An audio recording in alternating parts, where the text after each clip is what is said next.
मदन, ये जो बीजेपी और जो एनडीए गठबंधन है, हम कह सकते हैं, अब एनडीए गठबंधन ने अभी तक स्थिति स्पष्ट नहीं की है, जबकि एक एज बेबी देवी को पहले से है। एक तो सहानुभूति का वोट उनके साथ होगा, दूसरा मुख्यमंत्री पहले से ही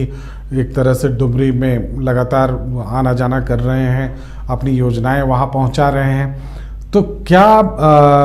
एनडीए की तरफ से देरी नहीं हो रही है इसको लेके, या एनडीए की कोई विशेष रणनीति है जिसके तहत कि वो इस सीट को बचाने का प्रयास करेंगे?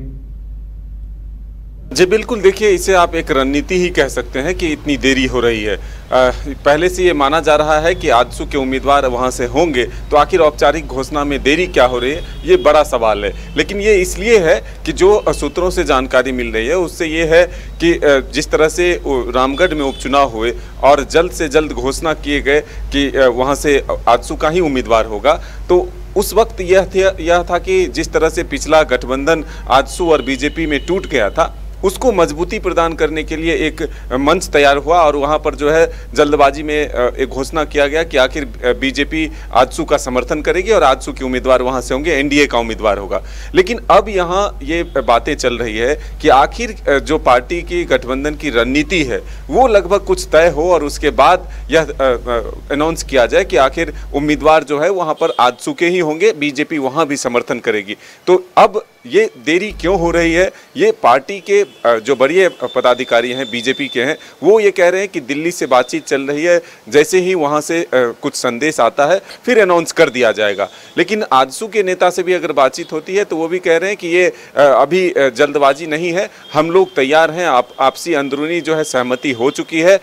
मौका आने पर हम लोग जो है अनाउंस करेंगे। तो अब इसे आप ये समझ सकते हैं कि बीजेपी भी यह चाहती है कि जो कुछ फॉर्मूला है, चाहे वो लोकसभा चुनाव को लेकर के हो या फिर सीट शेयरिंग को लेकर के हो या फिर विधानसभा चुनाव को लेकर के कुछ सीटों का जो पहले जीत हो चुका है, तो उसको कुछ बात को आगे बढ़ा लिया जाए ताकि आने वाले दिनों में किसी तरह से कोई मतभेद ना हो और गठबंधन पर कोई असर ना पड़े। तो ये जो जानकारी है फिलहाल मिल रही है कि बीजेपी और आजसू दोनों अपने आगे के रास्ते को आसान बनाने के लिए पहले ही चाह रहे हैं कि भाई कुछ बातें बढ़ जाएं ताकि एक मजबूत गठबंधन जो है 2024 के एक पक्ष ये भी है कि अभी हालांकि हम इसको लाइटर पार्ट कह सकते हैं कि अभी खरमास चल रहा है और जो लोग इस पर विश्वास करते हैं वो शायद अभी के टाइम में शायद नॉमिनेशन करने से बचेंगे जब तक कि खरमास खत्म नहीं होता है। अगर 17 की बात होगी तो 17 को खरमास खत्म हो रहा है, तो उसके बाद ही नॉमिनेशन सब करना चाहेंगे, क्योंकि कोई भी शुभ काम, ऐसा माना जाता है कि कोई भी शुभ काम इस दौरान तो नहीं किया जाता है। तो ये भी एक वजह हो सकती है। एक इम्पॉर्टेंट वजह ये भी है कि मुख्यमंत्री को सम्मन किया गया है, वो उसमें जाते हैं नहीं जाते हैं ये पूरी तरह से उनकी उपलब्धता पर है। अगर वो व्यस्त हैं तो शायद नहीं जाएंगे और अगर व्यस्त नहीं है तो जाएंगे। तो ये अपनी जगह पे है, लेकिन फिलहाल जो दिखता है वो ये है कि